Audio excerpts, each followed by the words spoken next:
તો ખોખું ખોલીને મલ્લાખંડમાં જઈને ખાઈ લેવો, હરી બેન ખવાય?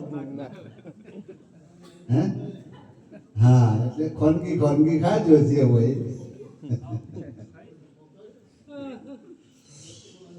સદગુરુ મહારાજ કી જય, સત્ય સનાતન ધર્મ કી જય. હા, તો મહેરબાની કરીને અવાજ ના કરતા. તો વાત હું જે કરતો હતો કે માણસનો દેહ, આ મનખા શરીર, આ જે હીરો મળ્યો છે ને, પછી સાહેબ કરોડો જન્મ જતા રહેશે ને તોય વારો ફરીથી નહીં આવે.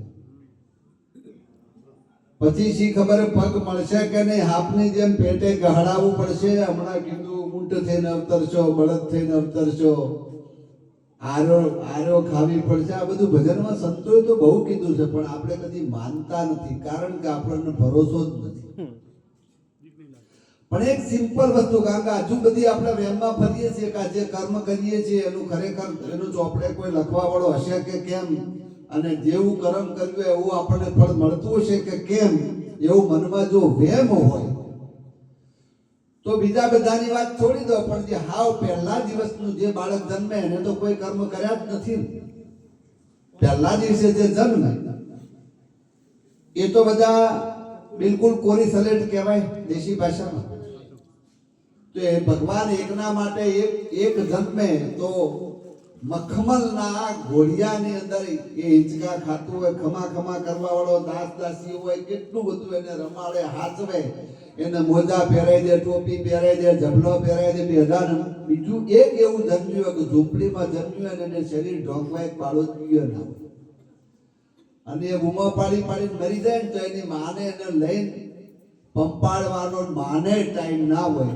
તો આ તાજું જન્મેલું જે બાળક છે ને એના અંગાતે ભગવાન શું કામ આવો ભેદભાવ રાખતો હોય?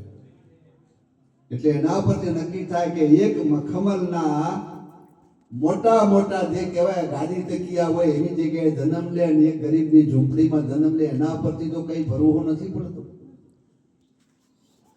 અને તોય બીજો તમને ભરોસો આપો, આપણે જે જન્મીએ છીએ ને એ બધા એક સરખા સ્વભાવના હોઈએ છીએ, બધાના જુદા જુદા છે. ઘણી વખત તો માણસના શરીરમાં હાવ આપણે જાનવર જેવા કહીએ ને એવા માણસો રખડતા હોઈએ છીએ.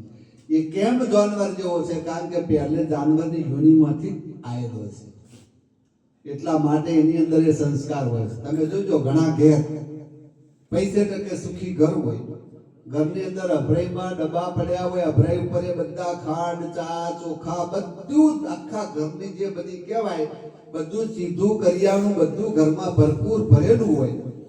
પણ એ ઘરમાં ઘણી વાર બઈ એવી હોય ને કે ઘરવાળો કદાચ કોઈ સંબંધી મહેમાનને પોડું પકડીને ઘેર લઈ જાય, વસરીને જઈને ખાટલો ઢાળે, અને ખાટલો ઢાળે પંખો ચાલુ કરી દે, હજી તો પાણીનો લોટો લઈને પાતો હોય ને એ પેલા પેલી ઘરમાં ઊભી પેલા ભાઈ મહેમાન તો આમ કોઠે બેઠો હોય, પણ પેલી બાયણાનું સીધું દેખાતું હોય ને ત્યાં ઊભી આમ પેલા લવલિયા ભરતી હોય, ત્યાંથી લઈને હેડે આવો છો આવા આમ કરતી હોય. આ ઘણા ઘેર આવું જોવા મળે. હા, હવે દ્વાંતિયા કરતી હોય મોઢું કાળું મેશ કરે એવું જાનવર કયું હોય?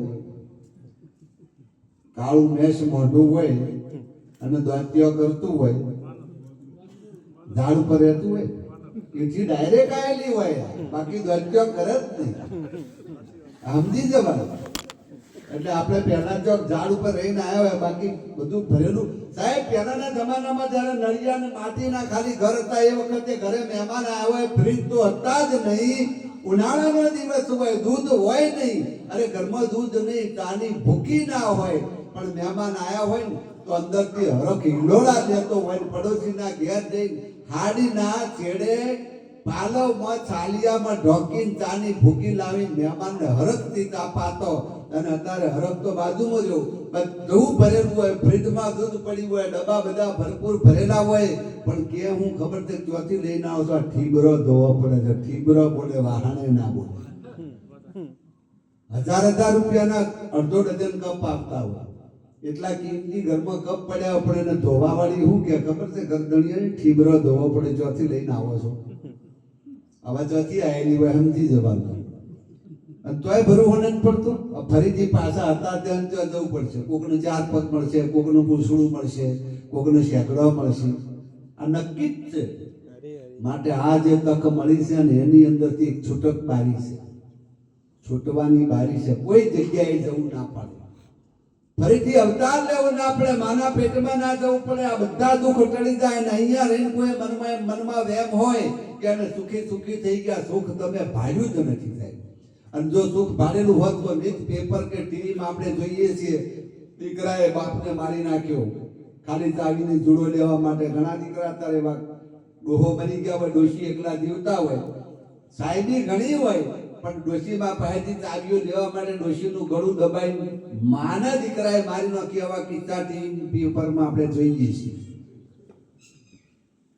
એટલે આપણે એમ સમજતા હોય કે આપણે સુખી થઈ ગયા, કોઈ સુખી નથી. બધાને બળતરાઓ પિત્તરમાં લાઈટ ભરી. અને તમે એકના એક સાહેબ અત્યારે હાલ જેટલી બહેનો બેઠી છે, જેટલા ભાઈ બધા બેઠા છે, એમને એમ કહું લેહડો મહાદેવના મંદિરમાં અને તમને પ્રતિજ્ઞા કરાવું કે મને જે દાગીનો મળ્યો છે 10 જન્મ મળજો, મહાદેવજી આગળ પાણી મૂકવા જેટલા જણા તૈયાર છીએ આપણે. આ જે મળ્યું ફેર જોઈએ જ કોઈ નહીં, જોઈતું જ નથી. ધરેલી આજ બધા તો સુધી હે સાહેબ હમણાં તો 10 જન્મ સુધી 10 જન્મ એનું એ જોડું મળે એવી પ્રતિજ્ઞા લેવા કોઈ તૈયાર છે? એ તો આને તમે બધી બહેનો, ખાસ કરીને બહેનો તો પૂછજો. અરે એકલી બેઠી હોય ને જગદીશભાઈ, અને જો પૂછવામાં ભાઈ એ તો હું વાય લેવાનું ઘર કરું, બધી બહેનો મોટા શબ્દ તો આવે ના આવે.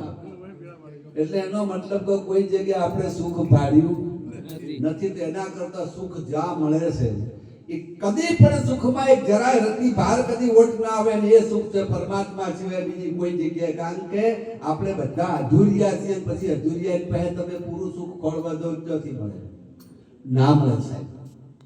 પણ પૂરું જો સુખ જોઈતું હોય તો પૂરું સુખ લેવા માટે ફક્ત ને ફક્ત એટલા માટે આપણી ગીતા એમ કે નતદ ભાષાય તે સૂર્યોનો શશાંકોનો પાવક હોય યદ ગત્વાન નિવર્તન્તે તદ ધામ પરમમ મમ. એવું ધામ છે જ્યાં સૂર્ય પણ એને અજવાળી નથી શકતો, ત્યાં સૂર્ય ચંદ્ર તારા અગ્નિ કોઈનું તેજ કામ નથી લાગતું.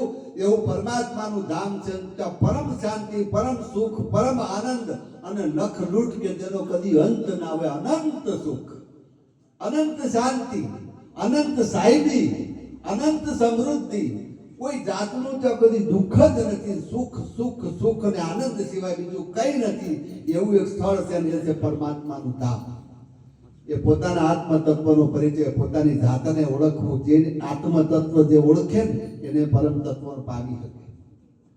તો એ ઓળખવા માટે સાહેબ એટલા માટે જે વખતે જાડેજાની અંદર એ જ તાકાત હતી, જંગલી જાનવર જેવો હતો, માણસોને મારી નાખતો હતો, પણ ત્યાં સાસતિયાના ત્યાં ગયો ને એ ભાભી નેણું માર્યું હતું એટલે ગયો તો ભક્તિ કરવાનો હતો, ગયો ચોર બનીને ચોરી કરવા માટે. ત્યાં સુધી તો ચોર જ હતો, પણ ત્યાં ગયા ઘોડાની ઘોડાળમાં માણસ હંતાણો છે, હંતાણા પછી ખીલો દરબાણો હાથમાં, અને પછી એ ઘોડી હણહણાટ કર્યો. પ્રસાદી વેચીને એક કોળિયો વધ્યો, અને એ વખતે કોળિયો કોઈક માણસ એની ખાતરી કરવા માટે આયા, ખબર પડી કે ભાઈ ગમાડમાં એક માણસ અંદર રહી ગયો છે. એક હથેળી તો એને તોડા દે ગયા, એમને જોયું કોઈક છે તો એને કીધું બહાર નીકળો. પણ સી રીતે આવું, મારા હથેળીમાં ખીલો મારેલો છે.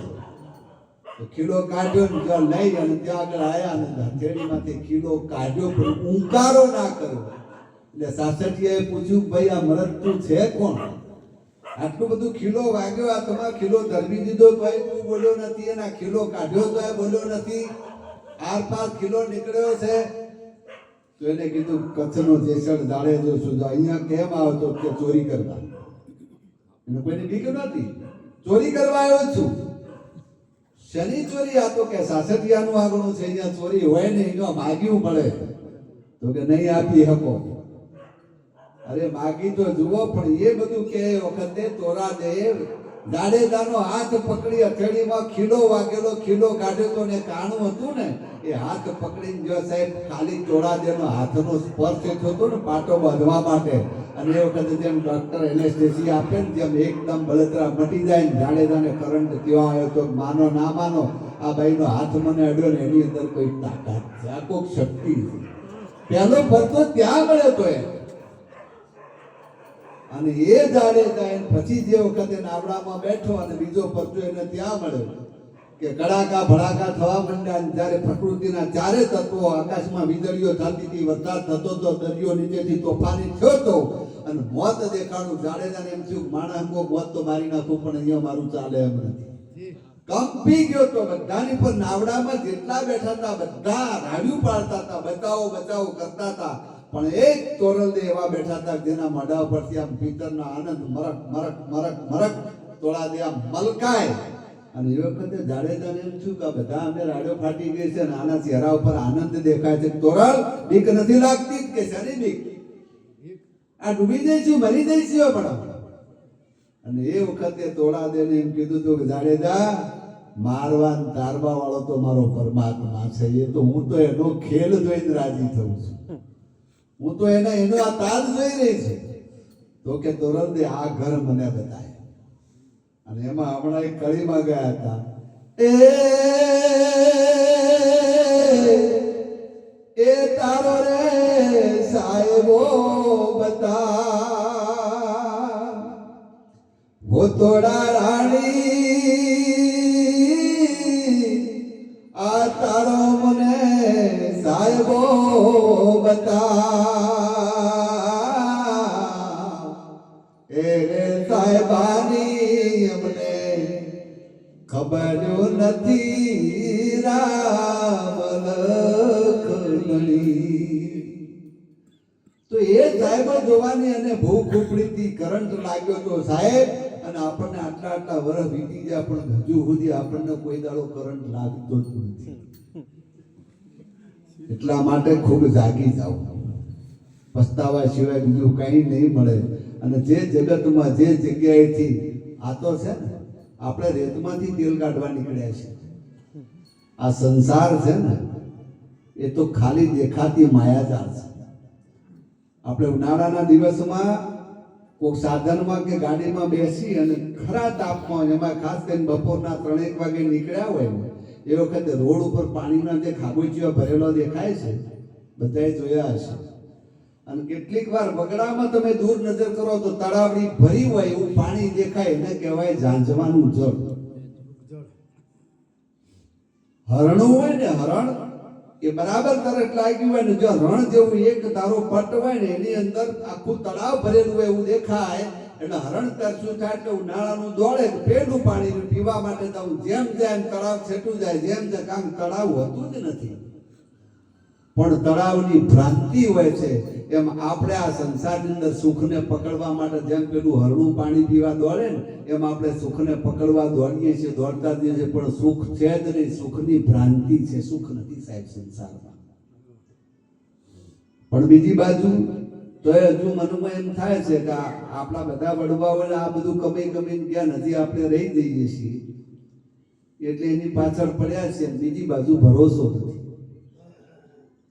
આપણે બધા બેઠા, જે કોઈ ગામમાં રહેતા હોય, બહાર ગામ રહેતા હોય, કદાચ આપણે જે જમતા હશું એ જમવાની અંદર આમ તો જનરલી 40-50 રૂપિયાની આપણે શાક રોટલી ખાતા, રોજ કંઈ પકવાન તો કરીને ખાતા નથી, દાળ ભાત શાક રોટલી ખાતા હશો, તો મૂળ આપણી થાળીની પડતર કિંમત 50 રૂપિયા, 100 રૂપિયા સારું ભોજન બનાવો.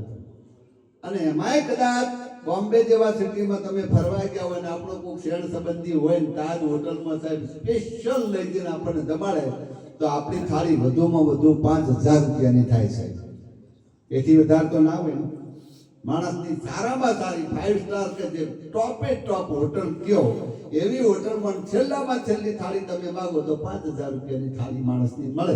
પણ એ 5000 રૂપિયાની થાળી બોમ્બેની તાજ હોટલમાં જમીન પછી અહીં આવ્યા હોય અને શિયાળાનું પાણી વળી હોય અને વિઠોડામાં રાતે 11 વાગે ધોમા કરતા હોય, એ વખત પેલી 5000 વાળી થાળી હોભરાટ ના હોય. એક વાર ખાધી પછી એવું થાય ખરું પછી હવે આખી જિંદગી ખાવું જ નથી એવું થાય? ધરાવો તો આપતો જ નથી. એ ખાઈને આયા ઉપરથી નથી ખાધી ત્યાં સુધી હારું હતું પણ હવે ધોમો વાળતો વાળતો પેલી 5000 વાળી હોભરાય છે. એટલે હળકમાં ઉપડ્યો કે મટ્યો? જેમ મળી હળકવા ઉપડ્યો ને સંતોષ નથી સાહેબ. અને જો થાળીની જો ચિંતા કરતા હોય તો ગીરના જંગલમાં જે સિંહ રહે ને એ સિંહ ગીરના જંગલની જાફરાબાદી એક ભેંસને મારી નાખે એટલે 1.5 લાખ રૂપિયાની થાળી થાય. સિંહની થાળી કેટલા રૂપિયાની? 1.5 લાખ. 1.5 લાખની થાળી જમવા વાળો છે ને એ સિંહ ગીરના જંગલમાં હજી સુધી કોઈ દાડો ભૂખ્યો રહ્યો? बसे शेर मन में फरे मस्त मन में उसो दिन दिन में वो रोजी दिलाता सफर खोर पंछी सफर नित्य गुजरे गुजरे फकर कर उसी की खुदा खम खिलाता मतंगन को मन दे और कीड़ी को कण दे बंदे को तन दे और सोवन झुलाता मुकद्दर कहे मुकद्दम कहे सही करके माना किया जो प्रभु ने वो अकल में न आता किया जो प्रभु ने वो अकल में न आता. એને જે કર્યું છે ને આપણી અકલમાં આવે એવું નથી સાહેબ. 1.5 લાખની થાળી વાળાનું એ પૂરું કરે ને 20 રૂપિયાની થાળી ખાવા વાળાનું એ પૂરું કરે છે. તમે કોણ કોની ચિંતા કરવા વાળા? અને તોય આપણે મનમાં બેમ લઈને ફરીએ છીએ. આપણા ઘરમાં ઘણા ડોહા હોય ને ડોહાય છોકરાને કે કરજો કે તો એ તો આ ભાઈ હોય ને તમે આટલું તમારા જેવા જેટલાય જતા રહ્યા ને નતું પાડ્યું ના કરતા નવી પેઢી સારું જીવે છે. તમે ફાટેલા પહેરી પહેરી મરી ગયા અને અમને ફાટેલો ભાડ્યો જ નથી, ખબર જ નથી ફાટેલું હોય. અમે બધા તો હોયો લઈ લઈને દેવ દેતન આ ચડીઓ પહેરી ખાકી કલરની સાહેબ ચેડી બે બધી તો ચાલુ જ હોય. હે આ જૂના પૂછો બધા એટલે એના કરતા નવી પેઢી સારું જીવે છે. પણ નવી પેઢી વાળાને કહું છું, ખાસ યંગ બધાને કહું છું કે આપણે તો સનાતનના દીકરા છીએ. એટલે જો સત્યને જો પકડવું હોય સાચી વસ્તુ આ તો તમે જે પૂર્વનું છે ને એટલા મળે છે. એટલે એટલો જો ભરોસો હોય ને તો ભરોસા પર કર્મ કર્યા સિવાય કદી મળવાનું નથી. તમારા કર્મની અંદર માનો કે એક તમારા આંગણે ભેંસ છે, 5 લીટર દૂધ તમારા કર્મ છે તો 5 લીટરનું બોઘેણું ભરીને લઈને આયા તો 5 લીટરના બોઘાણાનું દૂધ તમારા ઘરમાં હોય પણ ઘી ખાવું હોય ને ઘી તો દૂધમાં વગડી ગાલે પછી રોટલી ચોપડાય દૂધમાં.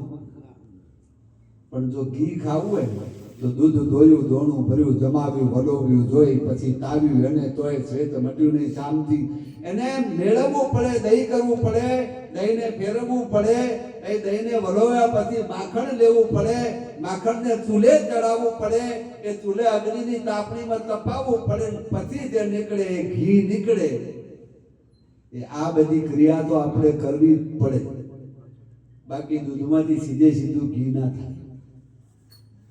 એટલે તમારા કર્મમાં આપણે બધા કદાચ ઘણા ખરા કે કર્મ હોય તો આવશે પણ કર્મ તો તારે કરવું પડે ને. તારા કર્મમાં દૂધ હતું પણ ઘી પછી બનાવી ના. તમને હોમણ ઘઉં પેદા કરવા પણ ઘઉં ખેતરમાં જઈને વાઈ નેદો પાણી પીવરાવો વાઢવા જાઓ થ્રેસરમાં કાઢો તો ઘરે આવે, નહીં તો ના.